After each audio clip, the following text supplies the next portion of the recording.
கருப்புச்சோலை வீரவலத்தை நினைவு கூர்ந்தும் மற்றும் செம்மணி புதைகுழிக்கும் வடக்கு கிழக்கில் நிகழ்த்தப்பட்ட மனித படுகொலைகளுக்கும் நீதி வேண்டியும் இவைகள் மீள நிகழாமையை உறுதிப்படுத்தவும் வலியுறுத்தி மட்டக்களப்பு மாவட்ட கிறிஸ்தவ ஒன்றியத்தினரால் கவனஈர்ப்பு போராட்டம் முன்னெடுக்கப்பட்டது.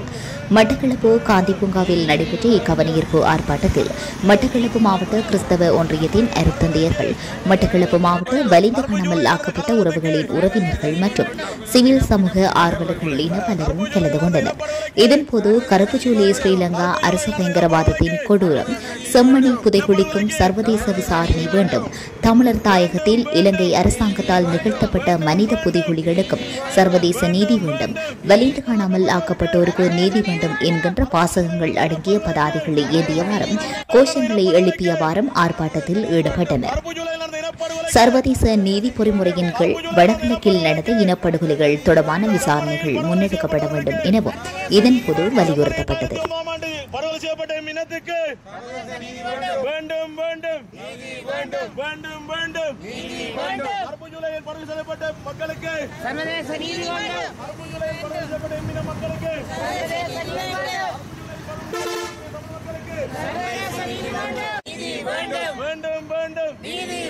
கருப்புச்சோலையில் கொலை செய்யப்பட்ட தமிழின மக்களுக்கு நீதி வேண்டும். கருப்புச்சோலையில் கொலை செய்யப்பட்ட எம்முடைய மக்களுக்கு வேண்டும் வேண்டும் நீதி வேண்டும்.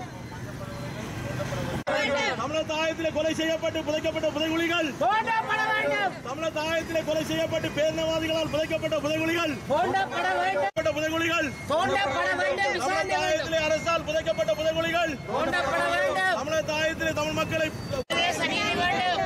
செம்மணியில் புதைக்கப்பட்ட குடும்பங்களை கொலை செய்யப்பட்டு புதைக்கப்பட்டவர்களுக்கு வேண்டும் வேண்டும். கொலை செய்யப்பட்ட தமிழ் மக்களுக்கு, ஜூலையில் கொலை செய்யப்பட்ட தமிழ் மக்களுக்கு, ஜூலையில் கொலை செய்யப்பட்ட தமிழ் மக்களுக்கு, செம்மணியில் கொலை செய்யப்பட்டு புதைக்கப்பட்ட மக்களுடைய இனம் வேண்டும். தமிழர் தாயத்தில் புதைக்கப்பட்டிருக்கிற புதைகுழிகளை, தமிழர் தாயத்தில் அரசால் புதைக்கப்பட்ட புதைகுழிகளை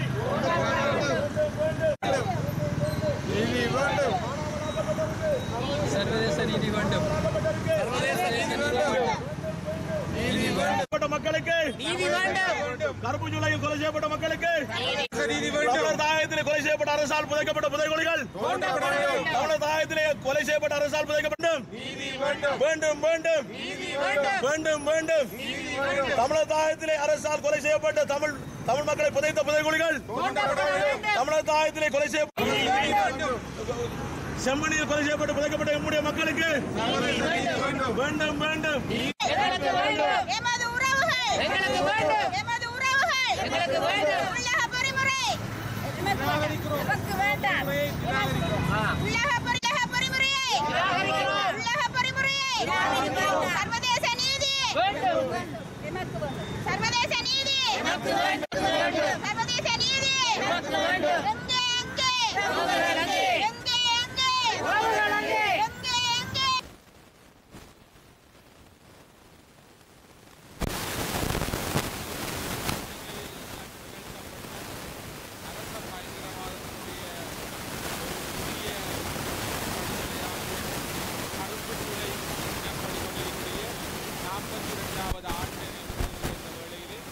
மட்டக்களப்பு மாவட்ட கிறிஸ்தவ ஒன்றியத்தினராகிய நாங்கள் இந்த கருப்பு சூளை படுகொலையை நிறுவுவதோடு செம்மணியில் நிகழ்த்தப்பட்ட மனித புதைகுழிக்கு சர்வதேச நீதி வேண்டியும், அதே வேளையிலே வடகிழக்கிலே தமிழர் தாயகத்திலே நிகழ்த்தப்பட்ட மனித படுகொலைகள், தமிழ் மக்களுக்கு எதிரான படுகொலைகளுக்கு நீதி வேண்டியும், வடகிழக்கு சிறப்பாக தமிழர் தாயகத்திலே இருக்கின்ற புதைகுழிகள் தோண்டப்பட்டு அவைகளுக்கு நீதி கிடைக்க வேண்டும், மீள நிகழாமையை உறுதிப்படுத்துவதற்காக மட்டக்களப்பு மாவட்ட கிறிஸ்தவ ஒன்றியத்தினராகிய நாங்கள் ஒரு கவன ஈர்ப்பு பேரணியை நாங்கள் ஒழுங்கு செய்திருக்கிறோம்.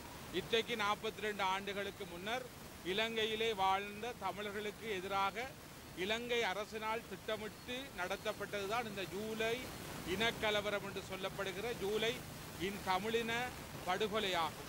எங்களுக்கு தெரியும், கொழும்பிலும் கொழும்பு புறநகர் பகுதிகளிலும் வாழ்ந்த தமிழர்கள் ஜூலை மாத ஆரம்பத்திலே அங்குள்ள காவல்துறை பொலிஸ் நிலையங்களினாலே பதிவு எடுக்கப்பட்டார்கள். இந்தந்த மக்கள் இந்த பிரதேசங்களிலே அதிக அளவிலே வாழ்கிறார்கள் என்று சொல்லி கொழும்பிலே தமிழர்கள் அதிகமாக வாழ்ந்த வெள்ளவத்தை, கொட்டாஞ்சேனை, இன்னும் பம்பலப்பட்டி, தெமட்டக்கொடை போன்ற இடங்களிலே வாழ்ந்த தமிழர்களை போலீஸ் பதிவுக்கு வருமாறு அழைத்து அந்த போலீஸ் பதிவு மேற்கொள்ளப்பட்டதன் பின்னர் அவருடைய வீடுகள், அவருடைய உயிர்கள், உடைமைகள் அழிக்கப்பட்டு கருப்பு ஜூலை என்கின்ற மிகப்பெரிய தமிழின அழிப்பு பேரவலம் நிகழ்த்தப்பட்டது. அந்த பேரவலத்தை தமிழர்களுக்கு இழைக்கப்பட்ட அந்த பேரவலம் அன்று தமிழின அழிப்பு என்று சொல்லியும் இனப்படுகொலை என்று சொல்லியும் முத்திரை குத்தப்பட்டது. அதனுடைய தொடர்ச்சியாகத்தான் 2019ஆம் ஆண்டிலே மிகப்பெரிய உண அழிப்பானது ராஜபக்ச சகோதரர்களால் இலங்கை அரசால் நிகழ்த்தப்பட்டது. அதாவது ஜூலை படுகொலை என்பதும் கருப்பு ஜூலை என்பதும் ஒரு அரச பயங்கரவாதத்துடைய கொடிய முகத்தை இங்கே நாங்கள் பார்க்கக்கூடியதாக இருக்கிறது. மிக அண்மையிலே எங்களுக்கு தெரியும் செம்மணி படுகொலை 1998ஆம் ஆண்டு 1996ஆம் ஆண்டு படுகொலை செய்யப்பட்ட கிருசாந்தி குமாரசாமி உட்பட அவருடைய குடும்பத்தவர்கள் தொடர்பான தகவல்களை அவர்களை படுகொலையிலே சம்பந்தப்பட்ட அந்த அரச படையைச் சேர்ந்த சோமரட்ன ராஜபக்ச அவர்கள் ஒப்புதல் வாக்குமூலம் வழங்கியும் செம்மணி படுகொலை நீதி விசாரணை என்பது கிடப்பிலே பூட்டப்பட்டு காலம் கடத்தப்பட்டது. மிக அண்மையிலே செம்மணியிலே உள்ள சிந்து பார்த்தி மயானத்திலே அகலப்பட்டதன் போது மனித எலும்புக்கூடுகள், சிறுவர்களுடைய எலும்புக்கூடுகள் இதுவரை அகலப்பட்டு கொண்டிருக்கிறது. ஆனால் அவைகளுக்கு நீதி என்பது இல்லாமல் போகும். இலங்கை அரசோ அல்லது உள்நாட்டு பொறிமுறையோ எங்களுக்கு நீதியை பெற்றுத்தராது. நாங்கள் சர்வதேச நீதியை எதிர்பார்க்கிறோம்.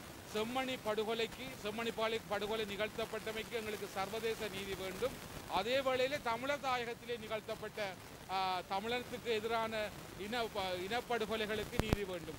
எடுத்துக்காட்டாக நாங்கள் சொல்லுகிற பொழுது 1990ஆம் ஆண்டு கிழக்கு பல்கலைக்கழகத்திலே இருந்து இராணுவத்தினரால் கட்டாயமாக பிடித்து செல்லப்பட்ட 196 பேருக்கும், அதே வேளையிலே சத்துருக்கொண்டானிலே இராணுவத்தினரால் நடத்தப்பட்ட சத்துருக்கொண்டான், பிள்ளையாரடி, பனிச்சேடி, கொக்கிவில் போன்ற பிரதேசங்களை உள்ளடக்கிய மக்களை இராணுவத்தினர் படுகொலை செய்து அங்கே தீக்குழியிலே போட்டு புதைத்தார்கள்.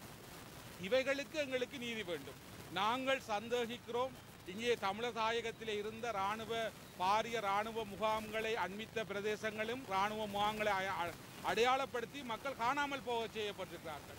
அந்த இடங்களிலே மனித புதைகுழிகள் இருக்கலாம் என்று சொல்லி நாங்கள் சந்தேகிக்கிறோம்.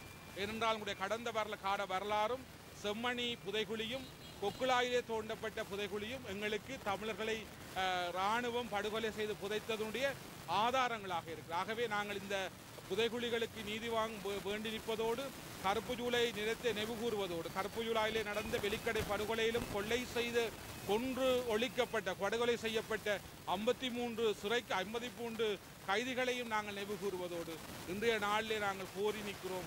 செம்மணி புதைகுழிக்கு சர்வதேச நீதி வேண்டும். இலங்கை அரசாலோ இலங்கை அரசு உள்நாட்டு பொறிமுறையாலோ ஒரு நாளும் நீதி வரப்போல 50 ஆண்டுகள் வரலாற்றிலே 75 ஆண்டுகள் வரலாற்றிலே தமிழர்களுக்கு நிகழ்த்தப்பட்ட எந்த விதமான வன்கொடுமைகளுக்கும் எந்த விதமான தவறுகளுக்கும் நீதி கிடைக்கவில்லை. ஆகவே நாங்கள் சர்வதேச நீதியை கோரி நிற்பதோடு இங்கே தமிழர் தாயகத்திலே நிகழ்த்தப்பட்ட மனித புதைகுழிகள் அகலப்பட்டு தோண்டப்பட்டு அவைகளுக்கும் நாங்கள் நீதியை வேண்டி நிற்பதோடு இது தமிழினத்துக்கு மீள நிகழாமையை உறுதிப்படுத்துவதும் எங்களுடைய கடமையாகும்.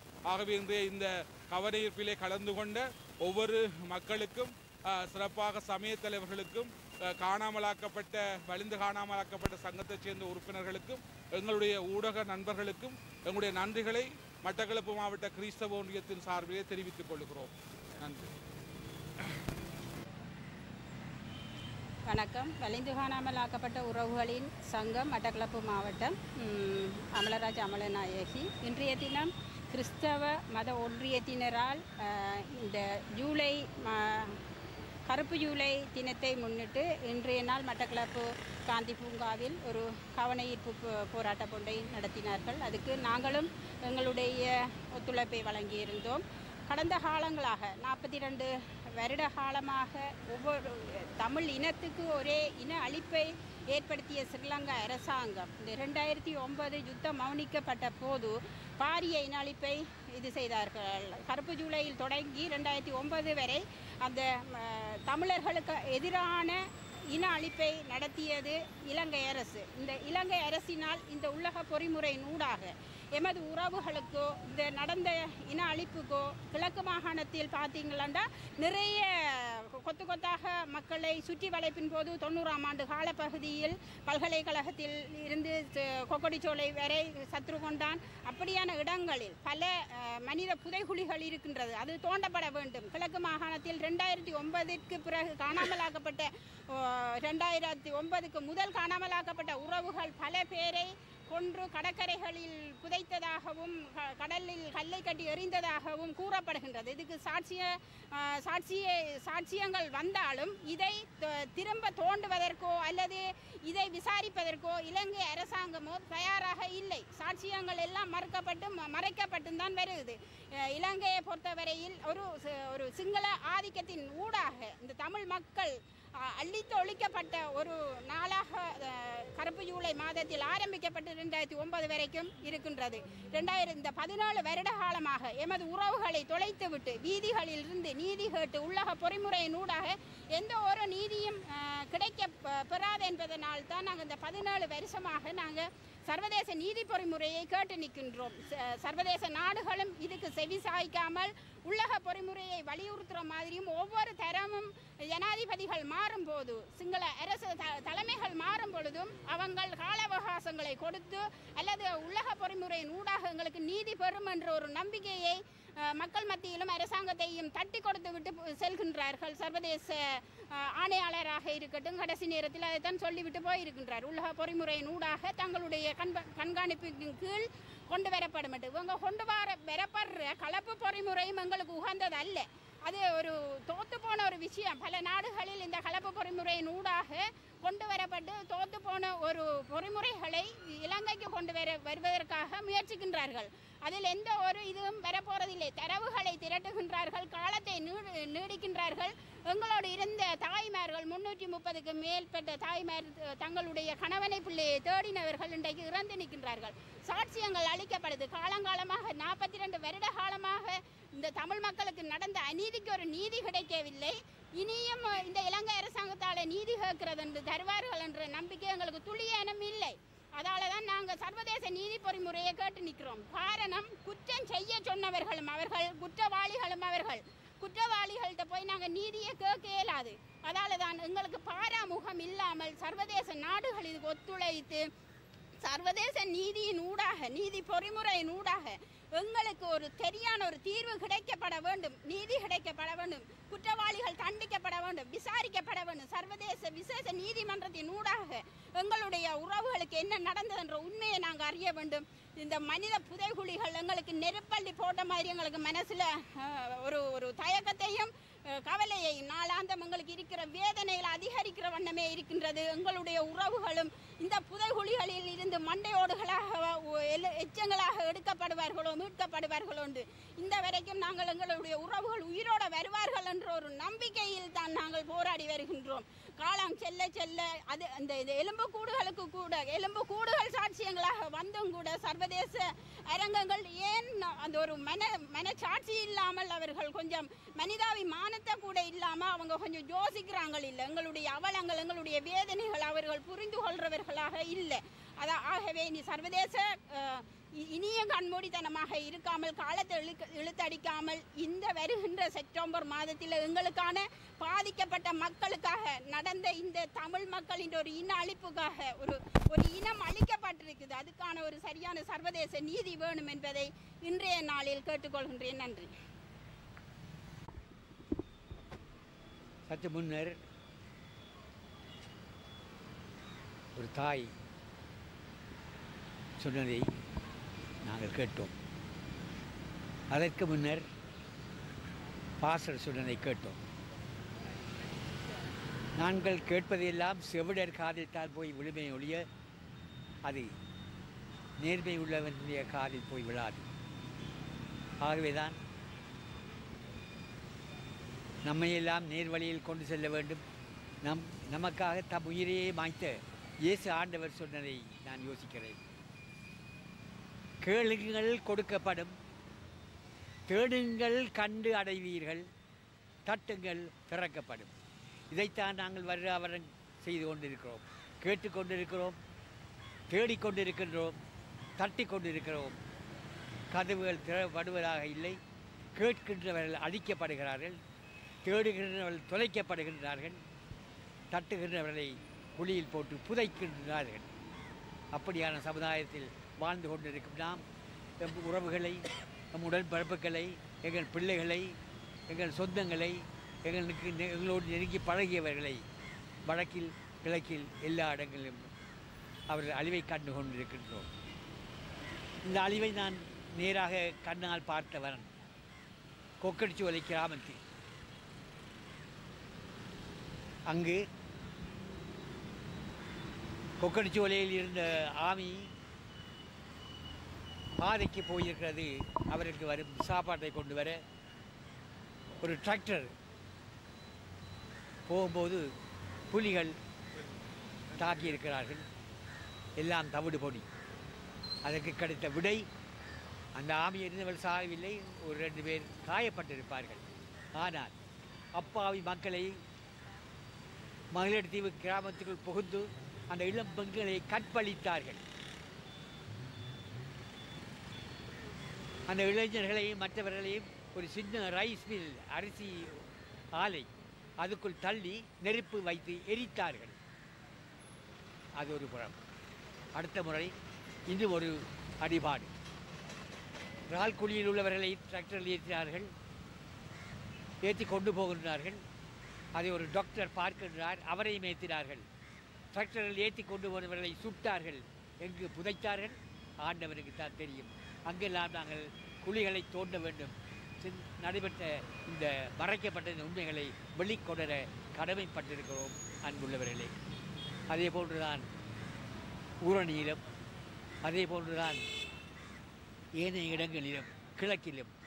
ஆகவே நாங்கள் இப்படி ஒன்று கூடி கதைத்தால் மட்டும் போதாது. ஒன்று கூடி ஆண்டவனை பார்த்து மன்றாடுவோம். இயேசு சொன்னது போல கேட்போம்,